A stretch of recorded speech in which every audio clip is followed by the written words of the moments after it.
Bem-vindos a Entre a Arte e o Algoritmo, do Medo à Descoberta. Eu chamo Paula e este é um podcast onde os criadores falam sem filtros sobre o impacto da inteligência artificial na arte. Em cada episódio ouvimos um autor que enfrenta uma presença nova e estranha. Uma máquina que sugere, que completa, que propõe, que imita, que aprende.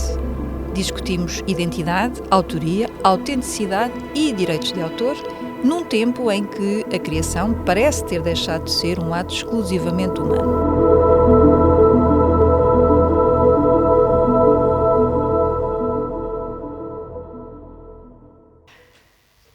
Hoje recebemos um autor, músico, produtor, compositor, alguém que criou pontes entre o antigo, o ancestral e o contemporâneo, alguém que ligou a música sacra ao erudito, o rock ao jazz.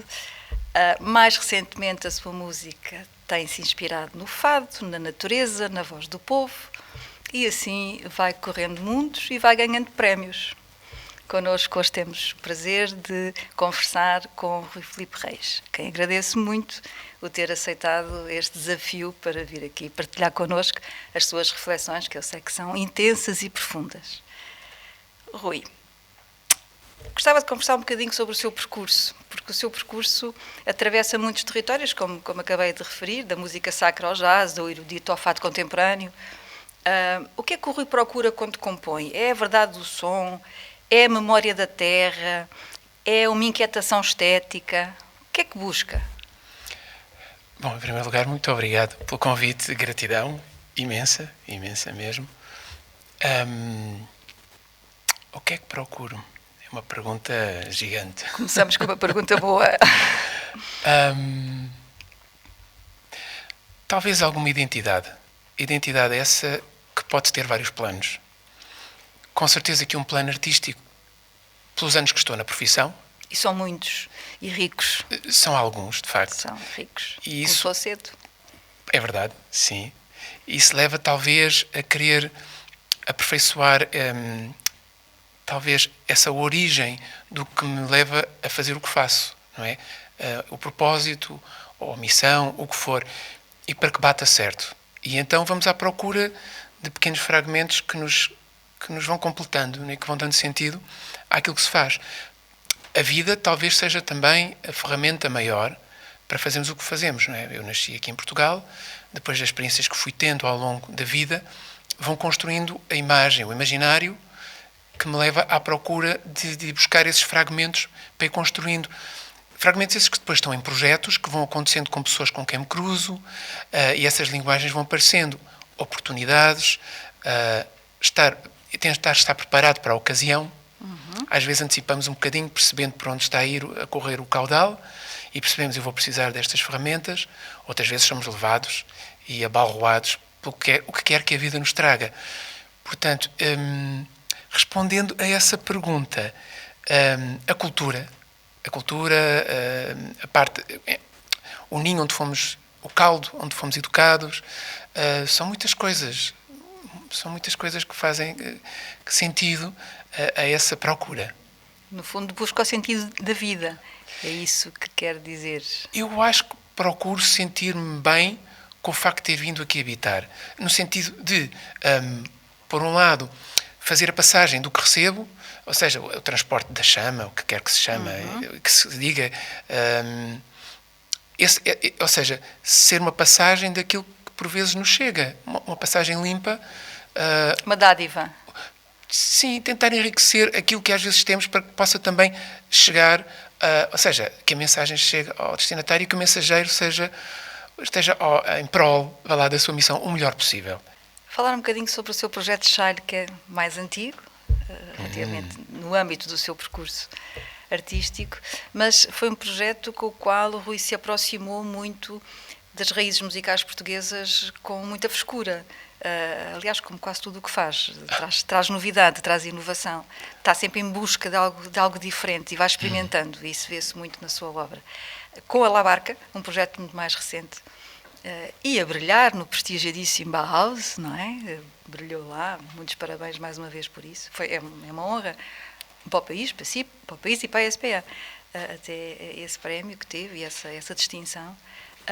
Com a Barca, eu creio que o Rui investiga a ligação entre a música e a natureza. Fez aí uma aproximação que cada vez é mais forte, se vê no seu trabalho e na sua pessoa enquanto cidadão preocupado com as questões do ambiente e tudo o que envolve esta temática. Hoje, com a inteligência artificial, e vamos entrar aqui um pouco mais no nosso tema central, a IA pode gerar vozes, a IA pode gerar instrumentos tradicionais, pode imitar instrumentos tradicionais, até pode imitar a estética popular. Qual é o risco disso tudo passar a ser autêntico e ao mesmo tempo vazio? Não sei se vou tentar pegar nos vários pontos do novelo. Ultimamente eu tenho pensado muito em IA como inteligência artesanal. Inteligência artesanal. Pronto. Para fazer a ligação entre aquilo que é a palavra artificial, por exemplo, não é, que significa algo que não é natural, certo? Não é? Algo que finge, que imita, não é? Porque é o princípio dessa inteligência, e partindo do princípio também, declinando a palavra inteligência, já por aí também teríamos que ver se realmente é inteligência ou não. Mas se a inteligência no latim se designa por interlegere, ler entre linhas, temos que ver o que é que está aí nessa sensação que nós pomos ao ler entre linhas, porque não todos lemos da mesma maneira as entrelinhas.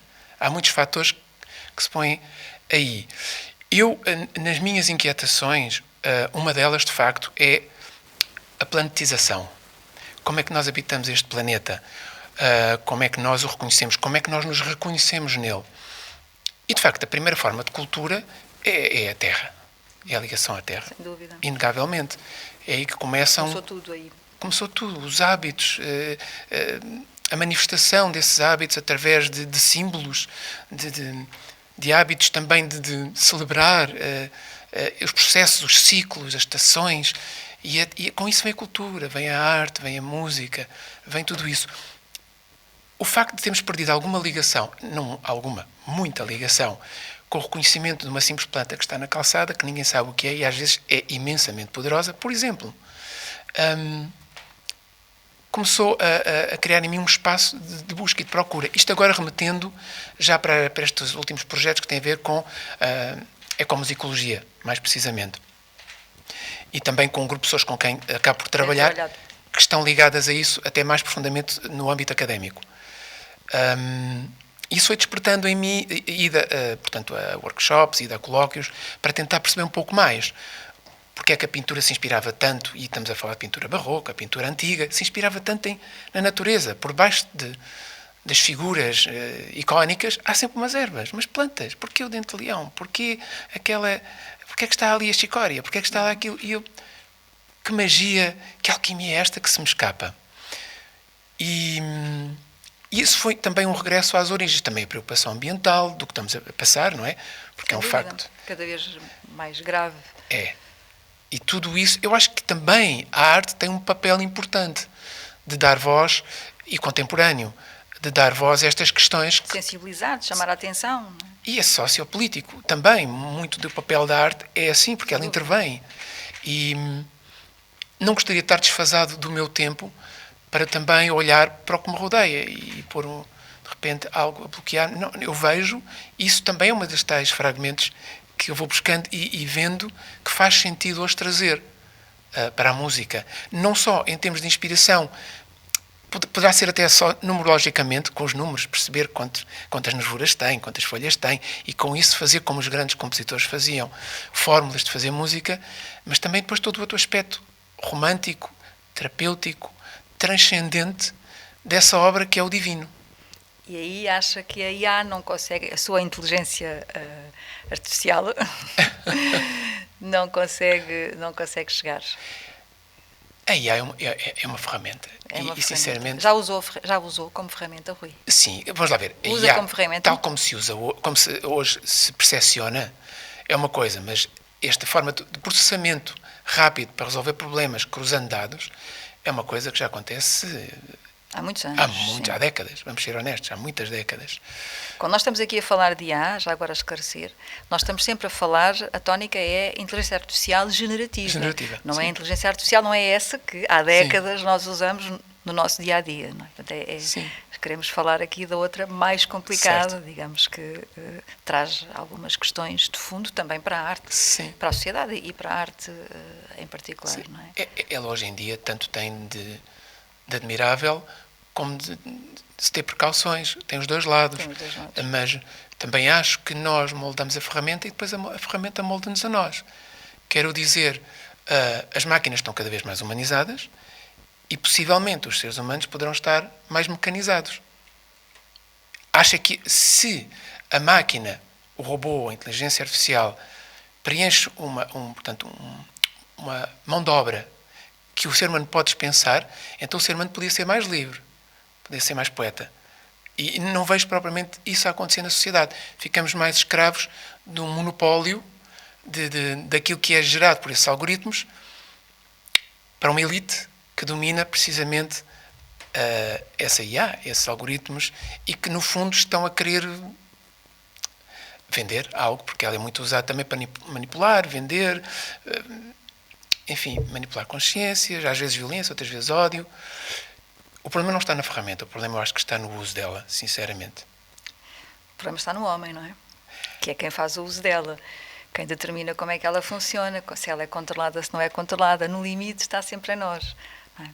E nessa consciência que nós temos que ter, precisamente, de que estamos perante uma ferramenta fantástica que pode ter, que tem, não é que pode ter, que tem imensas potencialidades e que nos pode ajudar muito e salvar vidas. O exemplo da medicina é muito evidente, não é? Mas depois tem todo um outro lado que é preciso, para o qual é preciso termos muita atenção, porque pode ser perverso, pernicioso, mau, para sintetizar. E também na arte, e também o impacto que tem na arte.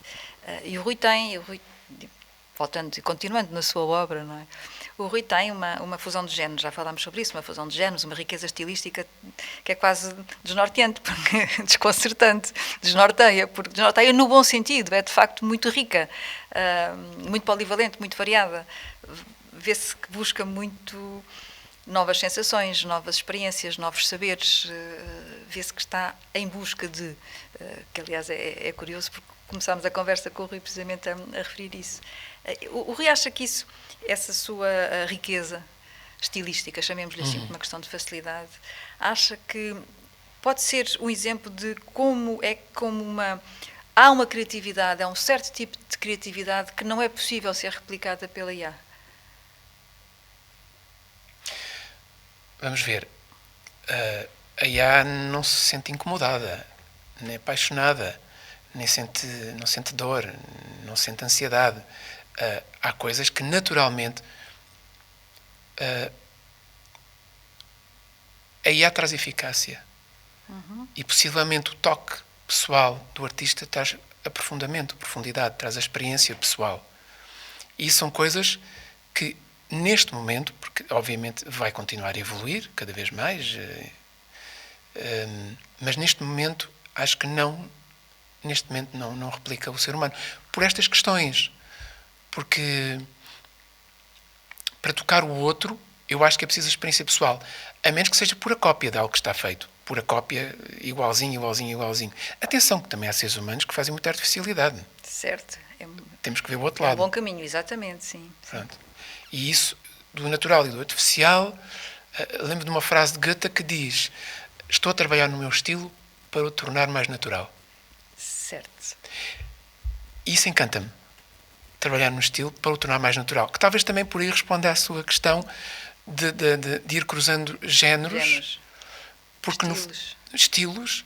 Quer dizer, a música é uma linguagem universal. Pode ir para aqui em termos de estilo, porque neste momento habitamos este quadrante geográfico ou esta família de comunidade e depois pode ir alterando. Há pessoas que se fixam mais no estilo e está tudo bem. E há pessoas que são mais mutantes e também está tudo bem. Mas isso também tem a ver consigo, na sua obra, tem muito a ver também com o seu percurso de grande dispersão geográfica, em que o Rui tem trabalhado na China, na Índia, no Brasil, em África, na Europa, não é? Portanto, tem feito aqui um périplo mundial E isso dá-lhe, com certeza, essa perspectiva de tal fusão, do tal conhecimento de diversas culturas, diversas formas de estar, de sentir. E é isso Sim. que traz essa riqueza depois à sua obra. Essa marca é muito visível. Eu creio que é um despertar.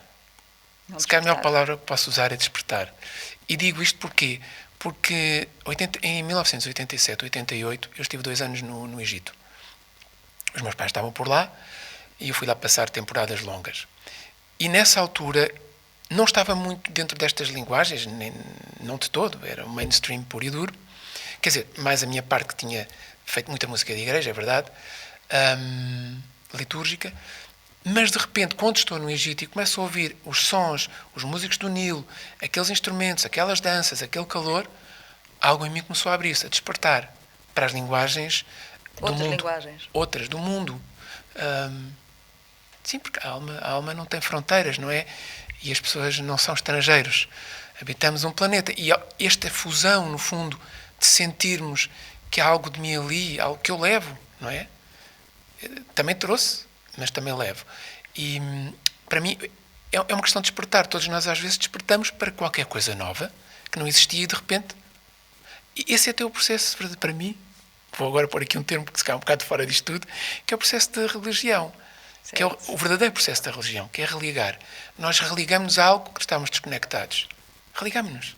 E são estas coisas, porque alguém despertou em nós algo e nós...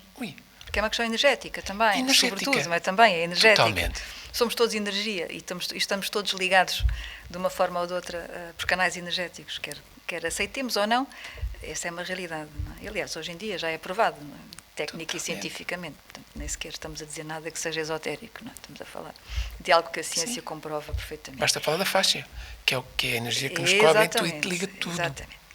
Isso, por acaso, faz-me lembrar Walter Benjamin, quando ele dizia que a reprodução técnica destrói a aura da obra. A aura, entre aspas. E a minha questão é assim, acha que uma canção que seja criada por IAG, mesmo que seja muito bonita, que se tenha inspirado, enfim, numa série de conteúdos maravilhosos, como os seus, pode ter aura? Alguma vez pode ter aura? Ou é apenas uma cópia muito bem feita de algo que nasceu no tempo, no lugar e na memória coletiva? Ou seja, será possível que ela sinta, que ela transmita essa aura? Eu aqui há uma ambivalência. Vou dizer duas coisas diferentes.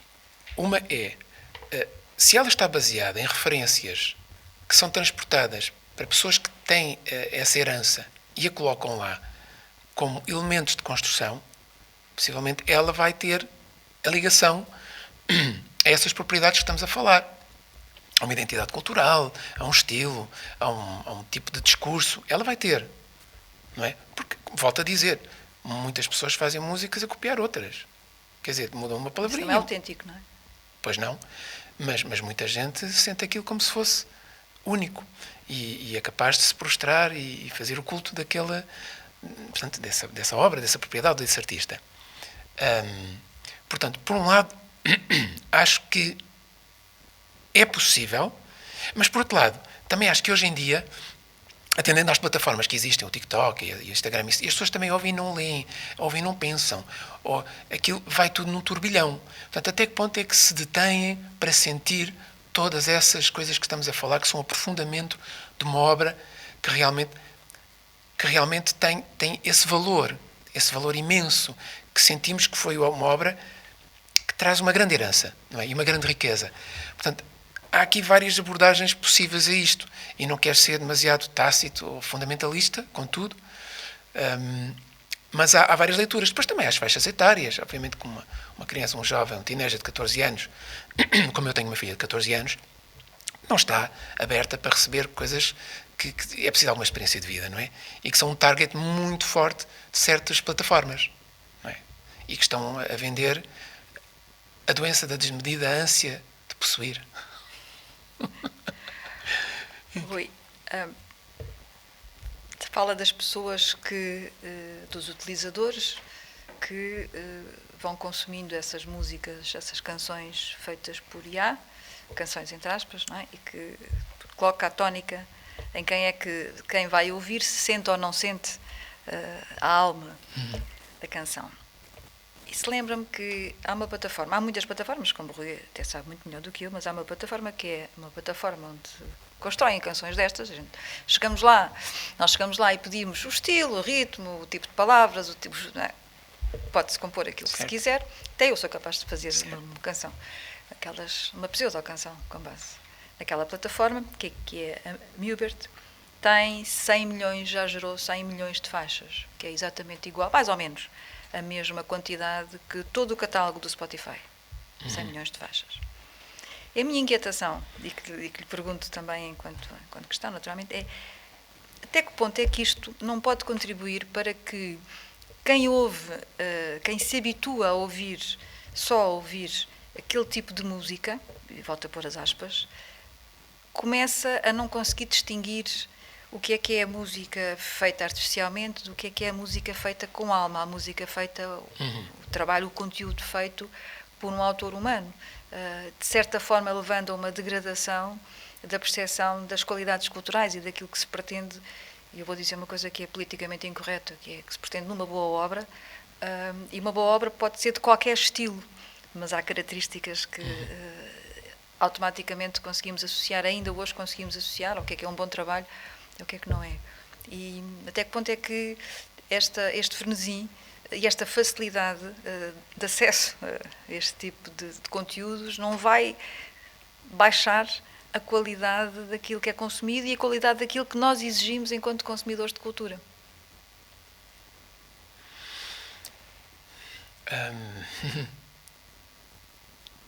Tecnicamente, diria que até para certos ouvidos experimentados será difícil. Tecnicamente. Pois, mas há poucos ouvidos experimentados à escala global, não é? Certo, mas há pessoas que são muito bons ouvintes. E aí entra outra parte, que é, emocionalmente, poderá ser outra coisa. Ou seja, muitos professores hoje em dia, quando vão avaliar um teste, veem logo, já estão apurados para ver que aquilo foi feito pelo ChatGPT. Ou seja... Às vezes é bom demais. Está perfeito demais. É perfeito demais, ou ali, eles já notam. O que é que eu quero dizer? Certos ouvidos experimentados até poderão detectar, mas eu acho que há outras linhas, outras dimensões de percepção que ainda estão no ser humano, que podem detectar que, de facto, aquela obra não é uma obra que está baseada na experiência, na dor. Como é que dizia hoje? Felizmente, não me deram um coração de pedra. Era sequer de Saramago. Não me deram um coração de pedra. Deram-me um coração de carne e todos os dias sangra.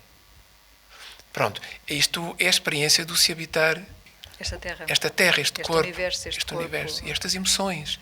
Então, eu diria que sim, mas não 100%. Tenho que ser honesto. Eu comecei por fazer música a escrever em papel, não é? Há décadas que eu não escrevo em papel. Por acaso o Tiago Betancourt tem uma letra sebejamente conhecida que é: a minha bola de cristal é folha de papel. Que é muito bonito. É muito linda, é assim. E de facto é verdade. Poderíamos estar a perder a bola de cristal? Poderíamos. Sim, mas sua percepção profunda, o seu entendimento, a sua convicção é que, daquilo que temos estado aqui a conversar, Rui, é que continuamos, não vamos perder a alma, em que a IA não consegue efetivamente, não consegue compreender a urgência de um refrão, não consegue compreender o lamento, não consegue compreender o sofrimento. É mais técnica, ou é só técnica, falta-lhe a alma. É isso que eu compreendo desta nossa... Neste momento, sim. Eu creio que sim. Por acaso li também uma notícia esta semana do, como é que se chama? Brain Thinking 1.0, porque depois há outra coisa muito importante, que é a pegada que deixa a inteligência artificial, que é terrível. Brutal. Aliás, já se começa a falar, claro que as grandes empresas, que são pouquinhas, não é? Que têm os monopólios quase, não querem que se fale nisto, mas o prejuízo ambiental é absolutamente brutal. Basta pensarmos na água que é necessária para arrefecer os servidores, não é? As mega salas, não é? Os mega prédios que são necessários para conter aqueles servidores todos para esta informação. Aqui há alguns tempos alguém descrevia que quando nós estamos a questionar o chat GPT, e que há um bocado a moda de dizer bom dia, por favor, obrigada, portanto tentar ensiná-lo a ser educado. Se tivéssemos a noção dos litros de água que cada obrigada significa, éramos brutos, éramos a fazer as nossas pesquisas. Portanto, no fundo é isto, não é? E está numa altura em que urge, de facto, ter essas consciências ambientais como prioridade, que é mais uma coisa, ok, isso acontece, mas acontece num cenário atual onde os recursos ficam escassos, não é? E também afetamos a biodiversidade de forma jamais vista no planeta e uma escalada, enfim, impressionante. Então, tendo consciência disso, nós temos que gerir isto muito bem. Eu estava a falar deste Brain Thinking 1.0, em que o que é que eles fazem? Aproximam o esquema dos neurónios, que é, não é preciso trabalhar tudo, é por zonas. Se tem a ver com esta temática ou este apartado, ele só usa esta parte do cérebro, porque o nosso cérebro está aí fantasticamente bem concebido. Ele não usa o cérebro tudo para tudo, tem zonas, não é? Sim. E normalmente o que está feito nestes processadores é que aquilo está tudo em efervescência. Então, usa só pequenas. E eles diziam que esta nova forma de passagem de computação era 2% daquilo que se usa normalmente. Conseguia poupar 2%. Isto vai evoluir, não tenho dúvidas nenhumas. Por isso eu dizia, eles ficam mais humanizados e eventualmente nós mais mecanizados, que é um perigo. Mas exatamente, eu ia precisamente pegar nisso, porque há uma certa mística de agora devemos tentar, não é tanto imitar a máquina, mas é tornar-nos mais parecidos possível com a máquina, para podermos ser competitivos com a máquina, coisa que jamais conseguiremos ser competitivos com a máquina. É bom que tenhamos esta consciência, a não ser que deixemos que nos coloquem 30 implantes, eu estou a brincar, não são 30, mas são 3, que já existem e cujas experiências já foram feitas, que também levanta aí questões de segmentação social e económico-social, não é? Porque depois a questão é quem é que vai ter acesso aos implantes. Já não estou a falar, digamos, de questões de outra natureza, meramente do seu ponto de vista socioeconómico, quem é que vai ter acesso à colocação dos implantes, e, portanto, vamos continuar a ter aqui a estratificação social, como até agora, ou ainda pior. Mas, independentemente disso, mesmo com os implantes todos, não vamos poder ser competitivos com a capacidade que aquelas máquinas têm. E a tendência de tentarmos competir onde, francamente, nunca vamos conseguir lá chegar, parece um bocadinho má política, não é? Porque o caminho, como o Rui dizia, não é nós desumanizarmos, não é nós maquinizarmos, porque a nossa grande vantagem é, para mim, isto é suposto eu ouvi-lo assim, mas agora também é a minha opinião, até escrevi um artigo sobre isso, era felizmente, a inteligência artificial felizmente é perfeita, porque se calhar a nossa mais-valia é a nossa imperfeição e a nossa capacidade de superarmos a imperfeição. Porque muitas vezes é na imperfeição que se consegue a tal magia e que se conseguem os grandes momentos mágicos e de superação. Acha que isto é um disparate, o que eu estou a dizer? Pode achar, não tem problema. Não, acho que não. Acho que é essa imperfeição que nós temos, que talvez os deuses tenham tantos ciúmes. E digo mais, a vida é um espetáculo imperdível. E a vida é feita fora da máquina. E da minha parte, também houve coisas que mudaram em mim, porque eu nasci numa cidade totalmente urbana, sempre vida muito urbana, e hoje em dia eu vivo mais, tenho a minha horta, tenho as minhas coisas, aproximei-me também mais daquilo que eu chamo o natural. Apreciar as agroflorestas, apreciar aquilo que é, às vezes, depreciado, porque parece que não importa para nada, e de facto é o sustento, é a compaixão do planeta por nós. Mas não é valorizado. Que ainda tem. Continua sem ser muito valorizado, não é? Pois, porque está tão... afastámos-nos tanto. É politicamente correto, mas na realidade não é valorizado.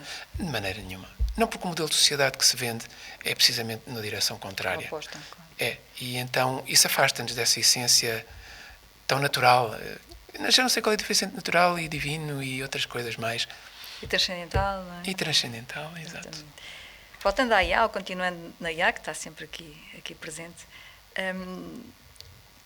A IA na arte e na música em particular há dados concretos do impacto que tem e que vai ter, também sob o ponto de vista económico, mas e não só.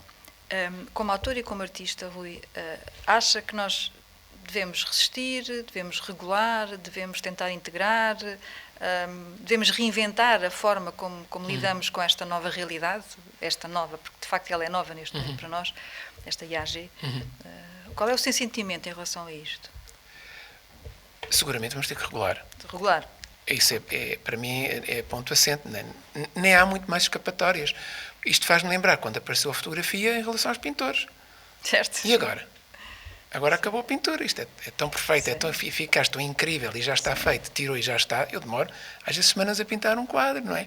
E de repente já ali está a fotografia. Não perdemos a pintura nem os pintores. O que é que eu quero dizer? Vamos ter que nos adaptar, como sempre fizemos, ou quando veio o trator para a agricultura, a mesma coisa. Vamos ter que nos adaptar. E a vida tem que continuar. Agora, o problema é o monopólio. Está no mão é de facto uma ferramenta que está na mão de muito poucos e isto é o meu alarme da gratidão. Eu tenho 3 alarmes ao dia. Às 3, às 6 e às 9. Nós é que agradecemos. Aproveito. A gratidão é nossa. Agradecer uma vez mais.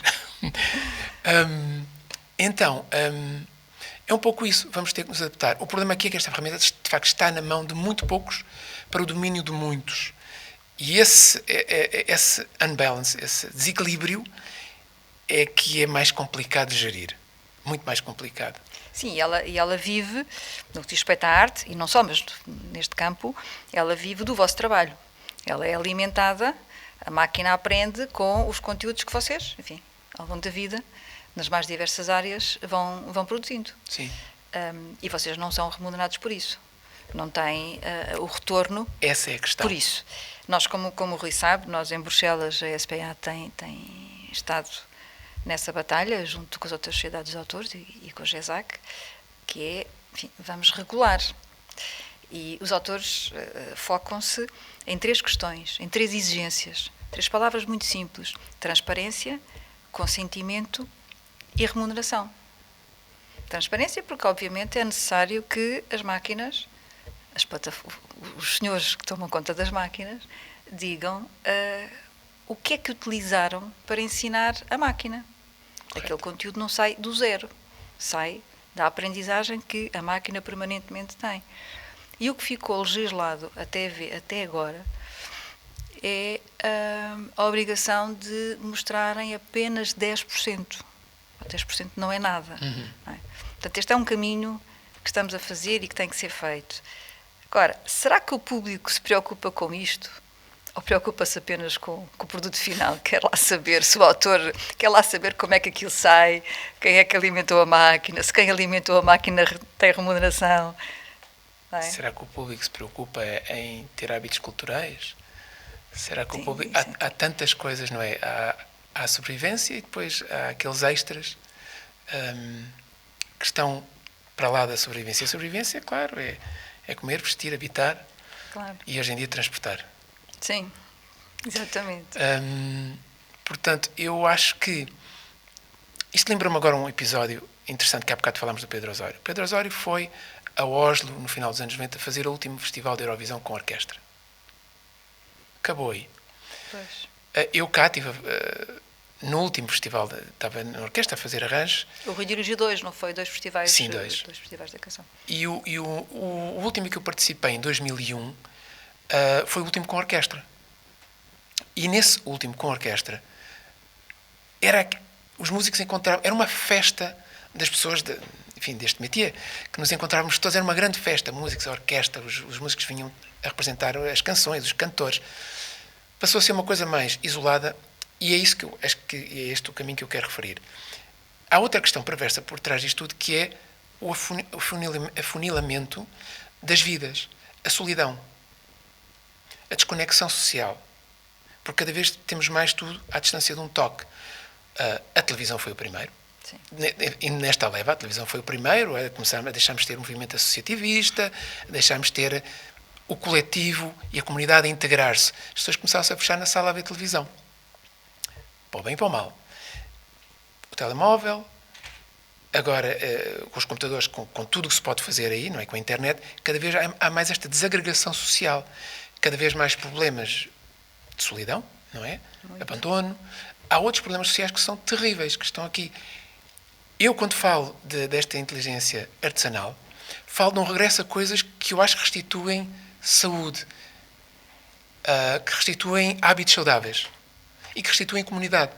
Comunidades circulares, comunidades em que as pessoas trocam coisas, saberes, sabores e outras coisas que trazem felicidade real.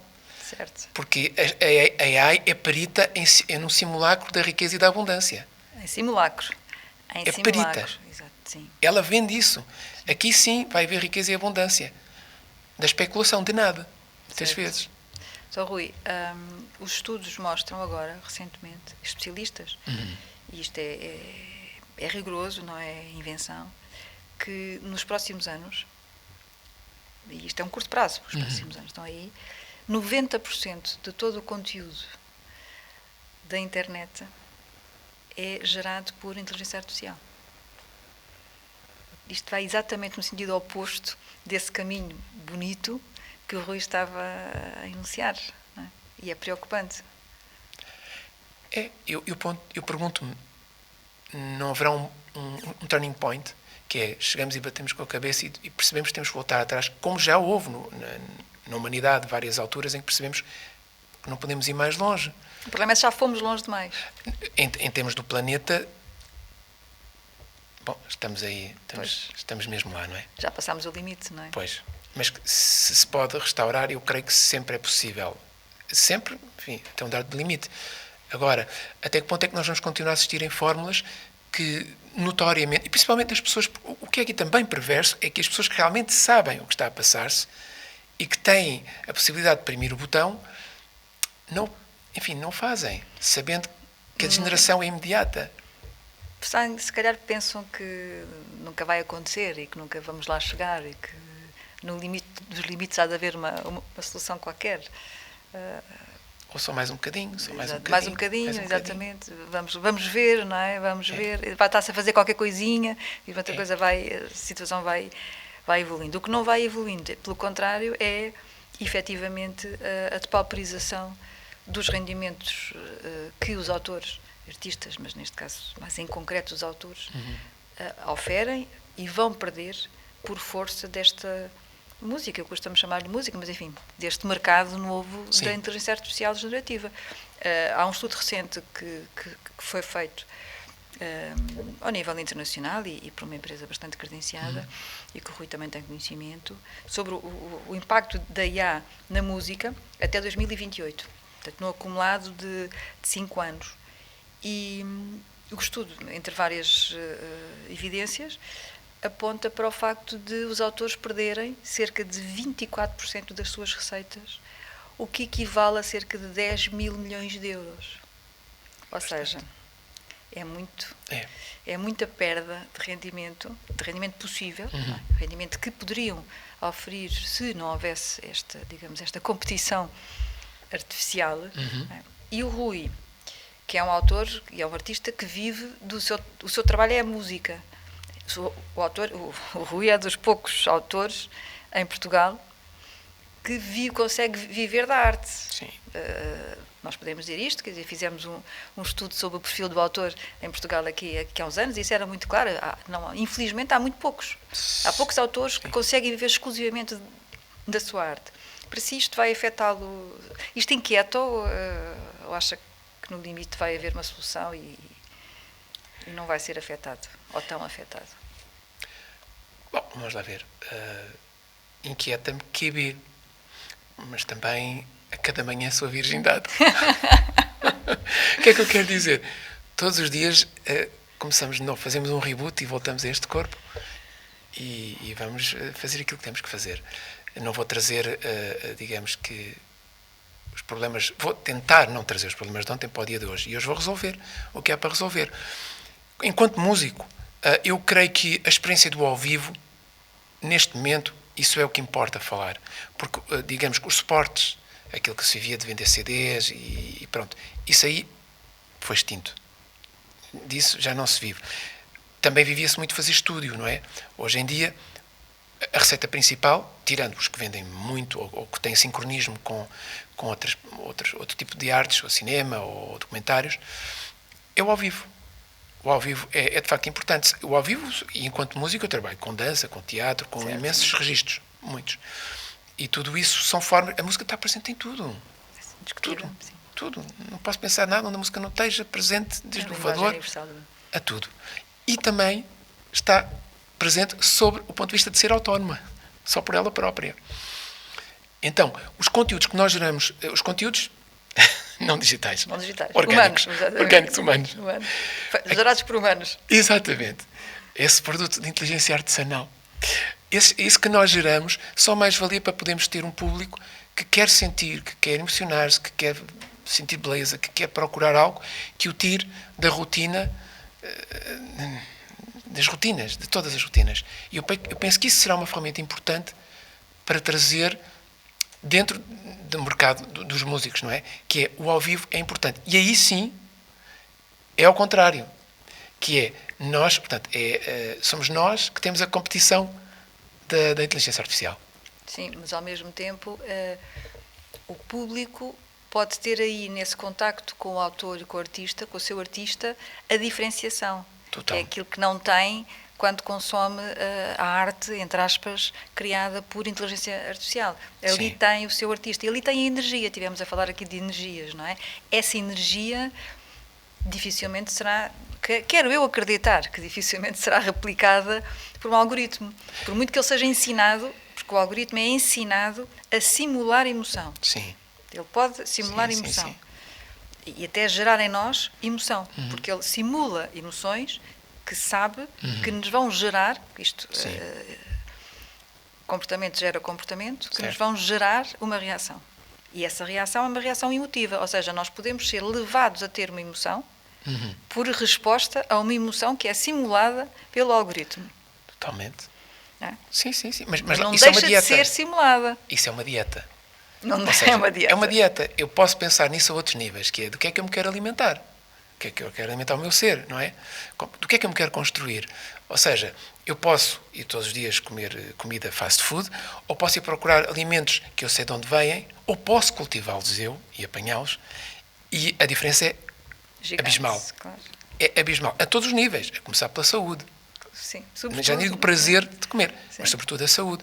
Então a saúde cultural, ou a saúde de cidadania, ou a saúde do que quer que se queira, da integridade do ser, do desenvolvimento cósmico, do que se quiser, depende muito da nossa nutrição também cultural, do que é que nós alimentamos. A experiência do ao vivo com um artista que se preparou, que está ali sob o risco de ter que fazer aquilo para os outros, que também essa generosidade de que o público vai, o artista vem, essa troca, que também é energética, mas é sobretudo muito visceral.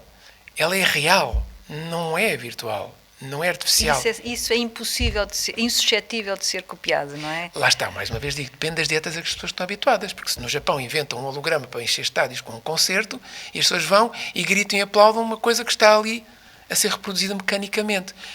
Mecanicamente, que é talvez o oposto daquilo que eu estou a falar do artesanal. Certo. Pronto. Que também pode ser feito com mecânica. Atenção, o artesanal também muitas vezes usa-se processos mecânicos para fazer.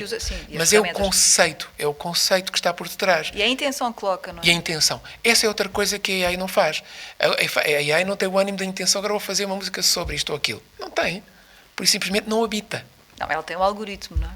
Mas está desabitado. Claro, tem que ter o impulso de...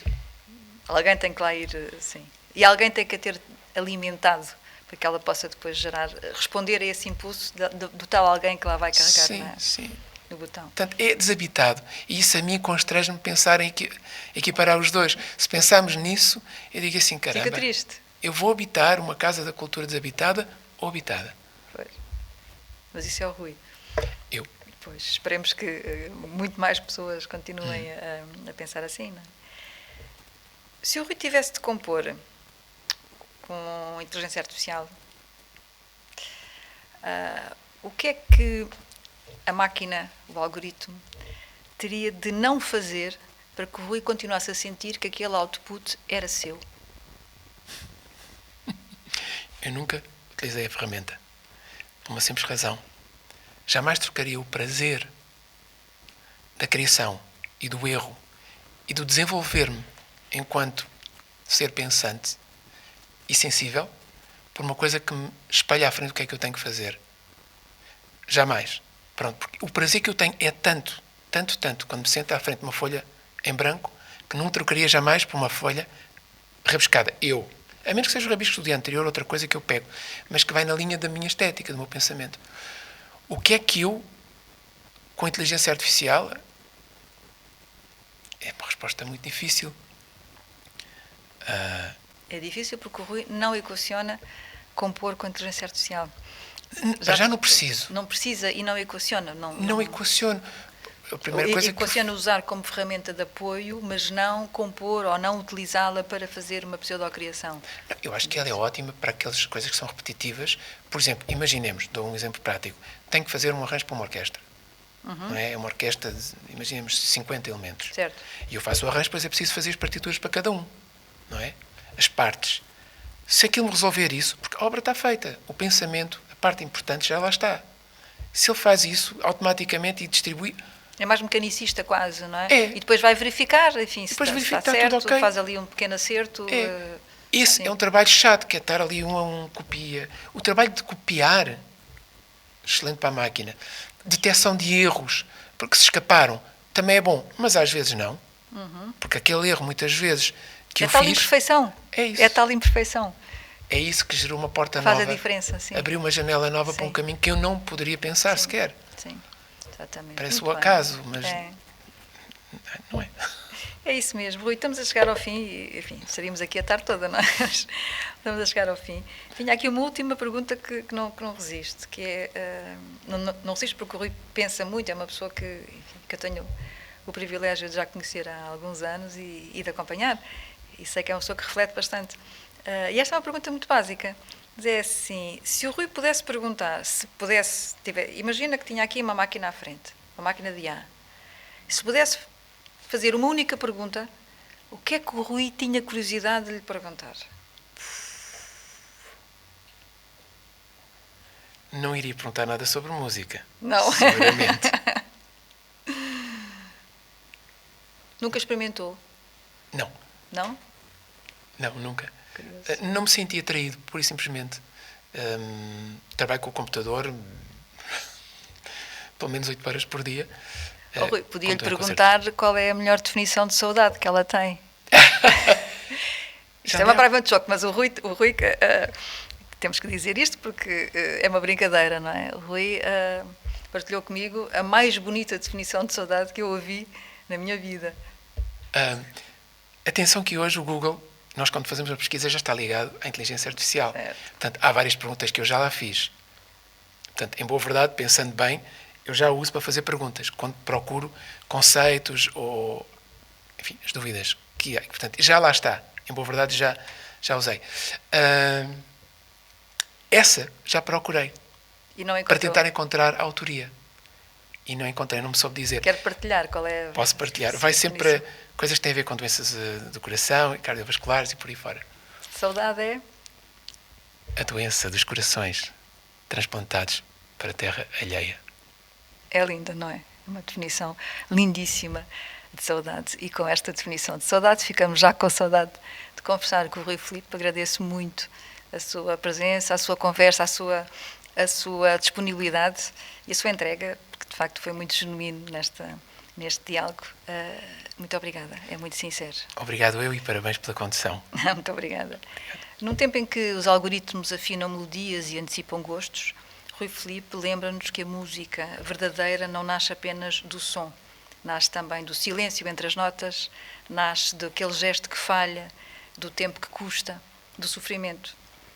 É talvez no fim de tudo, a grande questão não seja o que a IA pode fazer, mas o que nós ainda queremos sentir. Obrigada por estar connosco. É mais um episódio do podcast da SPA Entre a Arte e o Algoritmo. Siga-nos nas redes sociais.